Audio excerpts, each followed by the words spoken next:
Hello everybody and welcome back to Professor Layton and the Curious Village. Last time we almost got ran over by a motherfucking...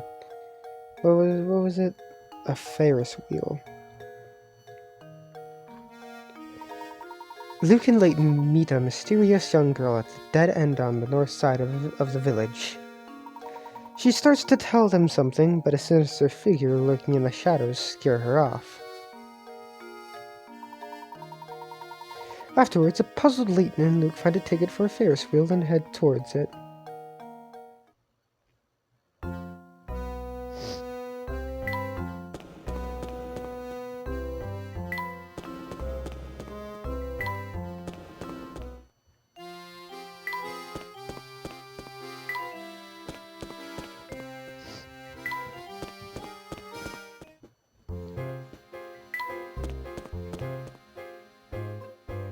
Let's investigate that dead end right away! Alright, Luke, but first let's make a quick visit to the inn. There's something I need to check there. Why the inn, Professor? It seems that someone doesn't want us around, Luke. Someone is, in fact, after us. And the key to identifying this scoundrel is back at the inn. So you already have an idea about who's behind this? Haha. Piqued your interest, have I?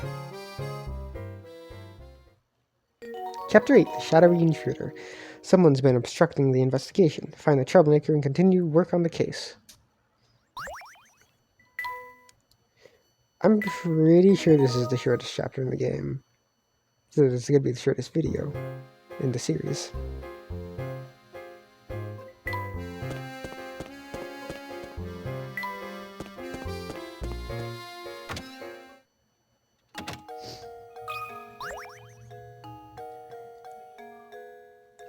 Hello, Professor. Hold on. Is something the matter? You look a little shaken. Beatrice, I have an urgent request. Could you show me the newspapers from the last couple of days? The papers? Certainly. Hang on for just a moment while I'll fetch them for you. My dog is scared of the fan. That's strange. I'm sure I put them down around here somewhere. Is there a problem? I'm sorry to disappoint you, but I can't seem to find them anywhere. Even today's morning paper seems to have gone missing. I see. Well, thank you just the same, Beatrice. This has been most helpful. Just what was in those papers anyway, Professor? You, Professor Layton. Raybone. And to what do we owe this visit? Oh, he told me I needed to find you and bring you to Reinhold Manor. The Inspector, I mean. He and Lady Dahlia await your arrival at Reinhold Manor. Thank you for the message. We will set out for the manor in just a few moments.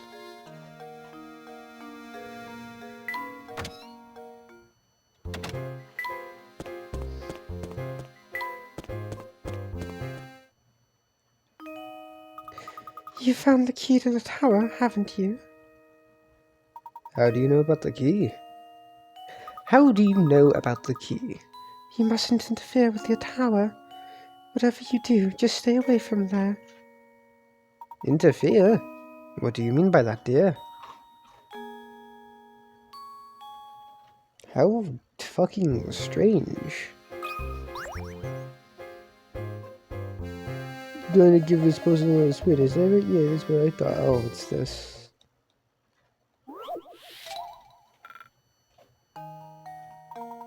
The longest path.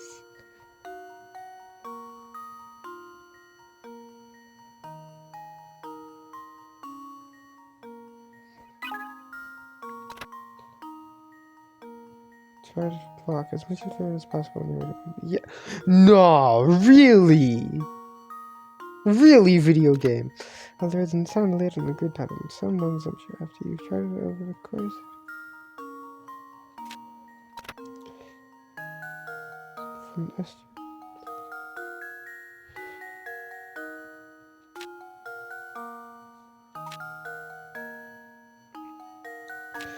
Head to the left as head as far to the left when you reach the left border, start heading south.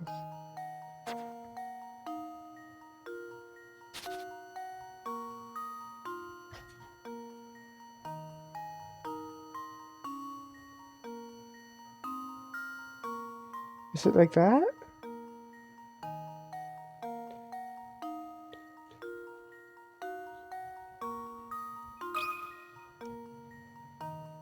There we go. No, okay, I'm not doing this right now. Frankly, I'm ashamed.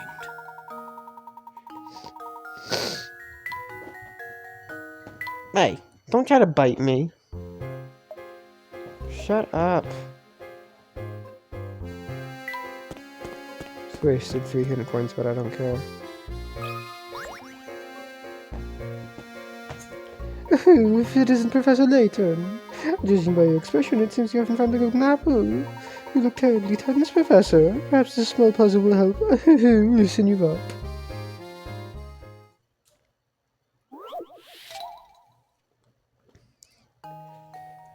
This helps Statchin. Why is it Statchin Scarfin? Why?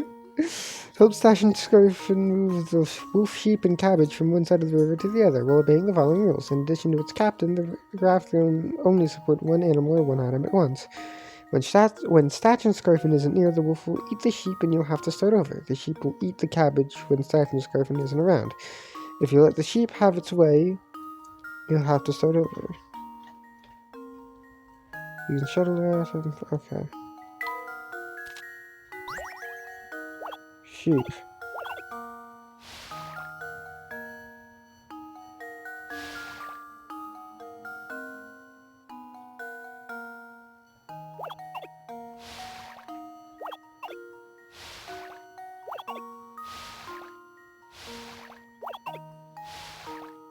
There we go. Another puzzle solved. Well done. The shortest solution for this problem requires 7 moves. How did you fare? I did it. In 7 moves. That was masterful. But I expected nothing less from the great Professor Layton. Painting scrap. Painting scrap.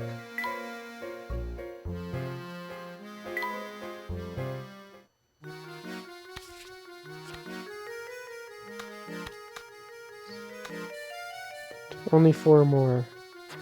Only 4 more pieces. See, I don't know if I'm going to... Yeah, I do want to do a video where I finish all the puzzles. And finish the mini-games. Luke keeps pushing for us to proceed straight to the dead end by the tower. But before we do, I have a suspicion of my own that I feel the need to confirm. Before we go anywhere, I think it's best we stop by the inn.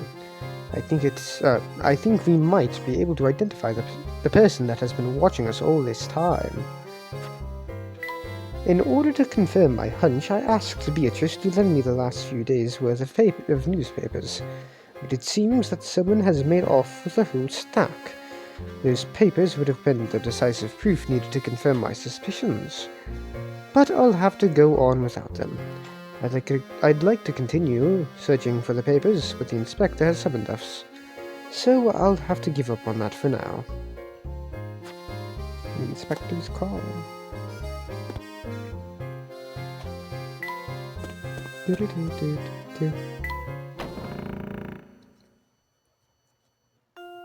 Welcome back, Professor Layton.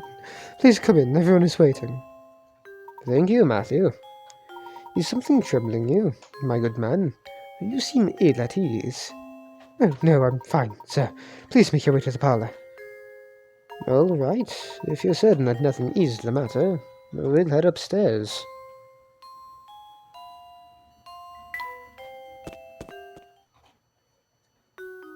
Ah, Mr. Layton. Thank you for arriving so promptly. Come, have a seat. Why have you called us here, Inspector? Tell me. Like you, I'm not the kind of man who just beats around the bush. So I'll just come out with it. I'm on to you, Layton. It's as clear as day. You are responsible for Simon's death. Are you suggesting I murdered Simon? Nonsense. Nice, Layton. I have to admire the way you keep cool under pressure. But of course I would expect nothing less from a cold-blooded killer such as yourself. I don't suppose you've seen this before, eh? This face was on display in the room in which Simon was found dead. All the forensic evidence I've gathered suggests that the killer struck Simon with this vase. Our killer was no professional, you see. He left his fingerprints all over the murder weapon. Fingerprints that match your own, Mr. Layton. Oh, that's the vase from the market, isn't it? You rotten murderer. If this vase is evidence, why did you just break it like it was nothing? So go on and give me an alibi, Layton. Where were you when Simon was killed? Come on, out with it. I was with Luke, investigating matters down in the village. Is that the best you can muster? It's clear the little brat is an accomplice to your crime. Admit it, Layton. You two wanted to keep the golden apple so badly that you conspired to murder Simon. What the fuck are you on about? You can't fool me, Layton, so cough it up and start talking. While I'm at it, I'll take the key to the tower you picked up too. It seems that you're intent on pinning this crime on me, Inspector. But if you are a true enforcer of the law, you'll acknowledge that I am not the only reasonable suspect. Any member of this household could have committed the crime. In fact, you can't even rule out the possibility that everyone here had a hand in the murder. Furthermore, are we even sure that a murder took place here? What kind of nonsense are you spouting now? Do you really think anyone here is fooled by your crackpot theories? Inspector, tell me. I'm beginning to think the only person here with someone to hide is you. That's absurd. This has nothing to do with me. This has nothing in the slightest to do with me. No, Inspector, it has quite a bit to do with you. Meaning? Isn't it obvious? If there is any criminal element involved in this case, then it is you, sir. What? That's absurd. Hey, calm down. What utter rubbish! You'll need more than some death charge to save your hide.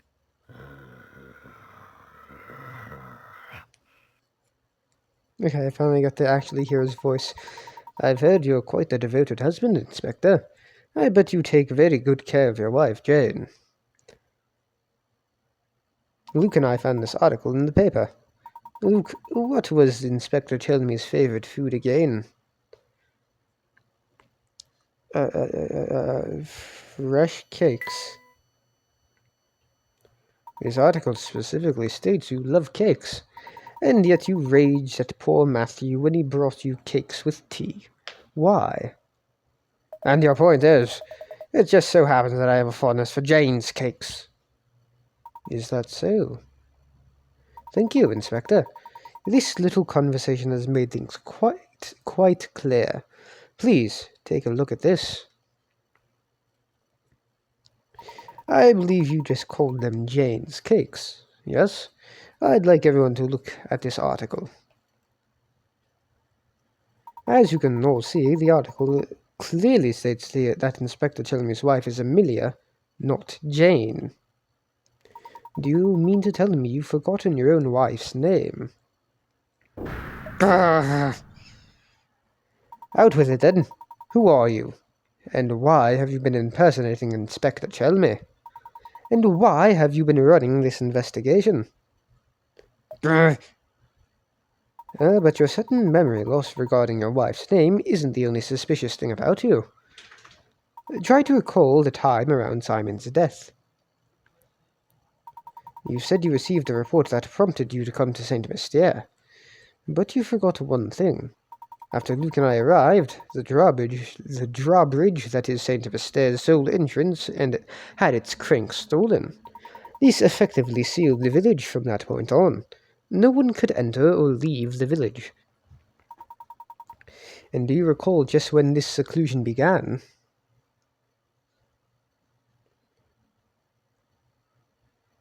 Fuck. I think... yeah. Correct. The only route out of the village had been closed well off before Simon's death was discovered. After that event, there was no way that anyone could enter the village from the outside. By the same token, there was no way to take things out of the village, particularly something as large as a corpse. So tell me, Inspector Chelmy, when did you actually first set foot in St. Mystere? And furthermore, what did you do with Simon's remains? While we're on the subject, I have one more nagging question that I haven't been able to work out. How is it that you knew about the key to the tower we discovered? When we happened upon that key, there wasn't a soul in the area, apart from Luke and myself. Furthermore, I have spoken of what we found there to no one. There's no conceivable way that you could have known about this key. Unless, of course, you were spying on us from the shadows when we found it. Now, let me see if I've got this correct.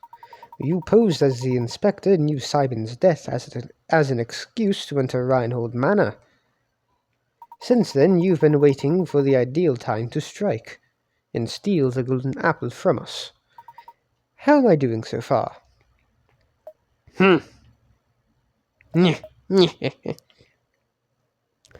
What's so funny? This is no laughing matter. I'm just astounded at how despicable I find you, Layton. But that's exactly why you're worthy of being my arch enemy.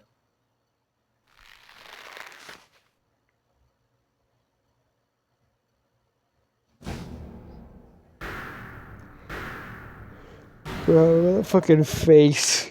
I've always despised you, Layton.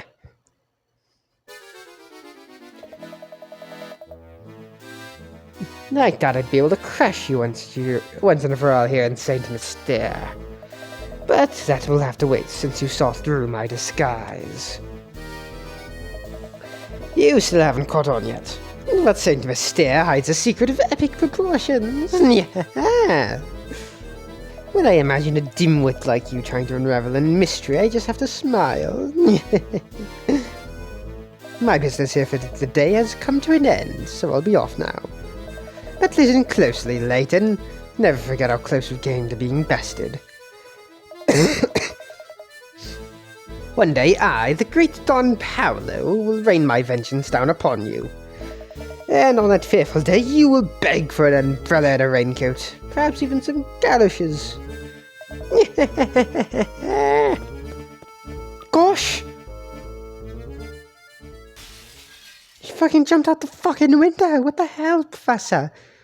I guess he's gone. Do you know who that man was? Don Paolo is his name. I've heard stories of him.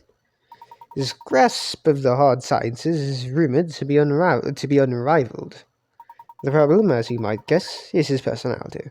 Though he is a genius, the man is evil. The Science Board has banished him from working officially in his field ever again. Sneaking to St. Mystere to steal the Reinhold fortune sounds like the kind of scheme he would hatch. He seems to hold quite a grudge against you, Professor. What did you do to cross him? I haven't the slightest idea, Luke.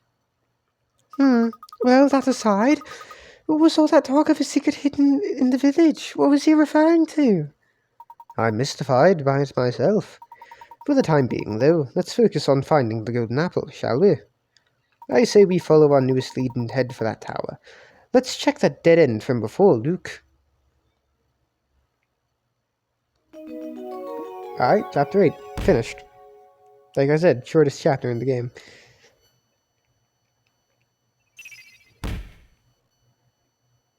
Let me solve the mystery.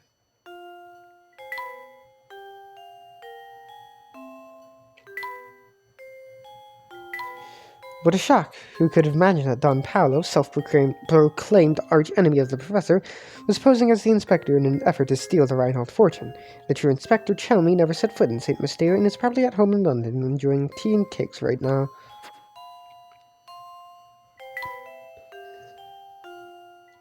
En route to the mansion, we ran into that shawled girl again. I meant to ask her many things, but she vanished moments after she appeared. She stayed just long enough to warn us to stay away from the tower. Arriving at the manor, I noticed something peculiar about Matthew's expression today. Why has the inspector called us here? Behind the vinyl mask, the man who had posed as the inspector all this time was none other than the brilliant scientist Don Paolo. It seems he, too, was after the Reinhold fortune. He alluded to some larger mystery at work here in the village, and I'm fairly certain I know which one he means. Well, we are going to finish the video game next time. Bye-bye!